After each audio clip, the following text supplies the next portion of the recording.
Board of Selectmen met with the Charter Commission to discuss the current form of town government and what the future holds. And keep an eye out for cyclists this Friday as Brielle's Brigade takes off their annual fundraising ride. These stories and more just ahead on ELCAT News Update.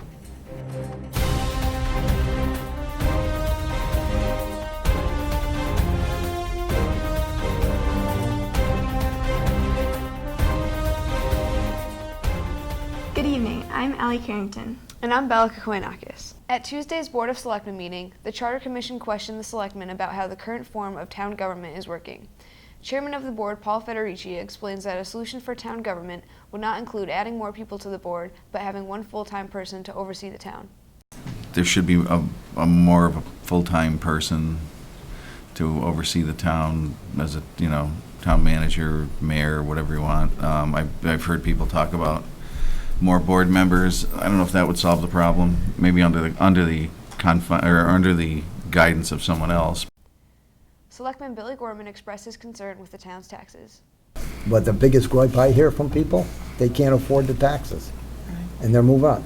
We're driving senior people out of town because they can't afford taxes. And I'm telling you, you look at the houses that are for sale. We never had so many houses for sale. At one time in East Long Meadow, you had to wait for a house to go up for sale before you could even get into town. Now they're a dime a dozen here.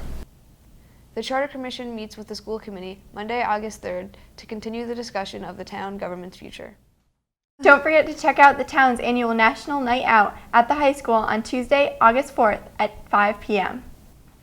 Come to the high school and explore local community groups, businesses, civic organizations, churches, and clubs to see what they are doing to help East Long Meadow be a safe, healthy, and supportive community. Thanks to many volunteers, this event is free of charge and has great giveaways and demonstrations for spectators to enjoy.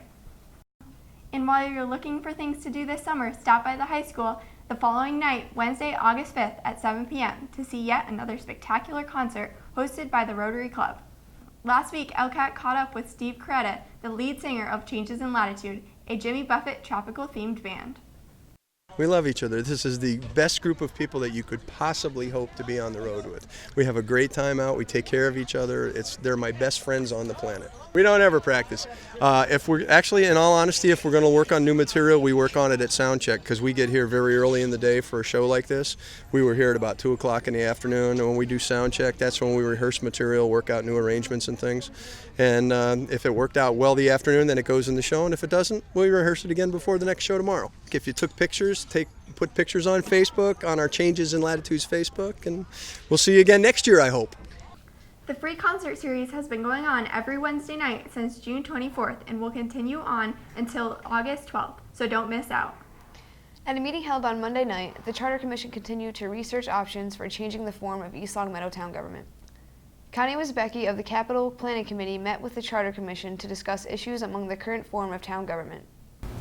We know the departments all have agendas where their requests, in their mind, become number one over competing boards. Wisbecki also explains why the 5-year plan is ineffectual.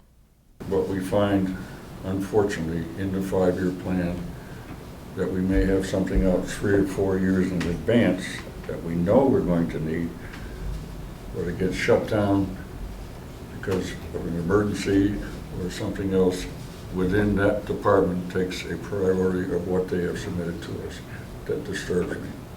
What is the purpose of having a 5-year plan if we can't maintain that road to accomplish it? Later, Charter Commission member Eric Madison points out why long-term planning can be so difficult. What happens, it makes it difficult for them to do, I can only speak to this because I served on the same committee, but it makes it difficult for them to do long-term planning when a project that's supposed to be at such a bad need this year totally disappears on the submissions next year. It's a moving target.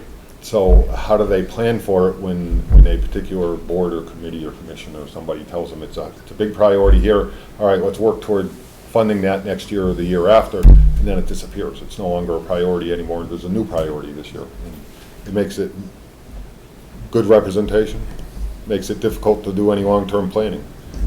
And finally, watch for Team Brielle's Brigade cyclists coming through town on Friday, July 31st as they make their way from Hillsdale, New York to the official start of the Pan Mass Challenge in Sturbridge. This weekend, they join more than 5,000 other cyclists in the 2-day ride to Provincetown. The PMC raises money for the Jimmy Fund, which provides support to the Dana-Farber Cancer Institute in Boston. ELCAT spoke to Ed Moses and Paul Chico, co-captains of Brielle's Brigade. It's an amazing experience. The weekend is just full of emotions. It's amazing to see people come together for one cause. No matter what their individual inspiration is, they're all riding for a common goal, which is to beat cancer. You know, Brielle going through her cancer was really what propelled me to join the Pan Mass Challenge, and before I knew it, we had a team full of riders. So, this year, we're closing in on about $80,000 in fundraising. To date, we'll finish, you know, we just hit over $1 million this year, so it'll be $1,080,000 roughly through 10 years. The fundraiser this year was at Monticello, and it was an outstanding evening. We had over 400 guests at the replica of Monticello in Somers, Connecticut. It was catered by Max's. We had just outstanding turnout, great entertainment, and raised over $60,000 just at that one event. To donate, go to pmc.org, click Donate, and search Brielle's Brigade. Well, that'll do it for us tonight. Thanks for watching ELCAT News Update. I'm Bella Kahoinakis. And I'm Allie Carrington. Good night.